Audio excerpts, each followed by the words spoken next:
Shouldn't she have read the room a little bit there? I'm a little bit shocked because Stacey Abrams, to me, is one of the most intelligent people in politics. Brilliant. And she kind of slipped up here. They took a picture of her with these kids without a mask, giving aid and comfort to the other side. That's what she did. She did. And I'm surprised at her, to tell you the truth. I think it was really hypocritical, actually. First, her statement. First of all, this has nothing to do with Black History Month. The point is that she was not wearing a mask when she is one of those proponents of mask mandates. Wow. That is shocking. The co-hosts of ABC's The View, led by Joyless Behar, they're actually criticizing a left-wing extremist, Georgia gubernatorial candidate Stacey Abrams, over her mistake to post a picture of her maskless with students who are all wearing their masks under Georgia's mask mandate. Joining me now, editor-in-chief of TrishIntel.com and the host of Trish Regan Show, Trish Regan. Guys, everybody wants to see Trish. She's smiling, but put that picture up again so I can just ask this. Look at this.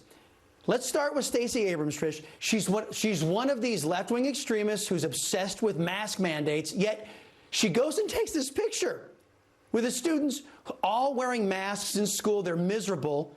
It's ironic timing, too, as all these Democrat states are dropping their mask mandates. What are your thoughts on this? I think this just proves that she is now the queen of hypocrisy, right? She has just officially been crowned. And by the way, with this field out there on the left, that's pretty hard to do, Chris. She's earned that. I was kind of just disgusted, because it was such a photo op. She's exploiting these kids. They're all masked up. They have to mask up, you see. Those are the rules. But she doesn't have to wear one. Mask for thee, but not for me.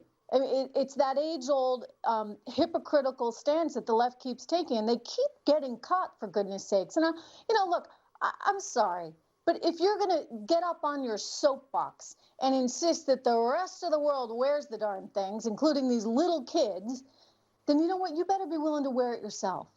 And you don't just take it off for the photo ops, anything. I don't care. You don't do it. And you know what? I got a kick out of the Joy Behar comment. She's one of the smartest politicians she's ever met. I don't think so. I don't think so. And, she's not going to Washington just yet. They are using science for political reasons. Like, don't forget, that's what's been happening all along. All of this has been politicized, right? And so when it serves their cause, when it works for them at the moment, they use it. And she's been out there in front championing her cause. But they've also started to figure out, and by they, I mean everyone on the left that has used and manipulated and politicized all of this, they're starting to figure out that it's backfiring, Chris. It's not working. Because you know what? People have caught on to it, and they've realized that maybe kids aren't going to learn in school when you're covering them up with those darn masks, right? It's kind of hard to learn to read and to speak and to communicate when you're basically shut off with that darn mask. And so parents are upset. And finally now you start to see that political backlash come out by way of New Jersey and Connecticut and all these Northeast states now saying, oh, well, we're going to drop the mask mandates. You think? I mean, look at you. Look at you. I just want to point out the Bloomberg opinion, Chris. Yeah. Bloomberg opinion. We know how what side of the fence they're on. They just came out today and said enough with the masks, okay? Because it's not good in schools for kids. Folks, look, you're watching a mama bear right there. There's a mama bear just going to town. I just want you to see that. Look, I've only got about 45 seconds. Do me a favor, just comment on Nancy Pelosi. After she's made her millions, now we can start regulating Congress's investments. Isn't this just massive, another example of massive hypocrisy? Sure. In other words, there's such a thing as church and state, right? You really shouldn't be investing in family members, should not be investing in the companies that you're going to have such a big effect on there as Speaker of the House or as a member of Congress. I mean, I'm always stunned by this because to me, it's just sort of a no-brainer.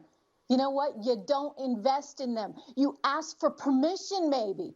I mean, most investment banks in America, I used to work at Goldman Sachs. Guess what? If I wanted to trade something, I had to go and get clearance because this was a violation of SEC rules because we might, as banks, be involved in that. For goodness sake, she is a family. is involved in so many of these trades. I know. Hey, look. And yet she's able to do it. Her against the husband, clock. it's not right.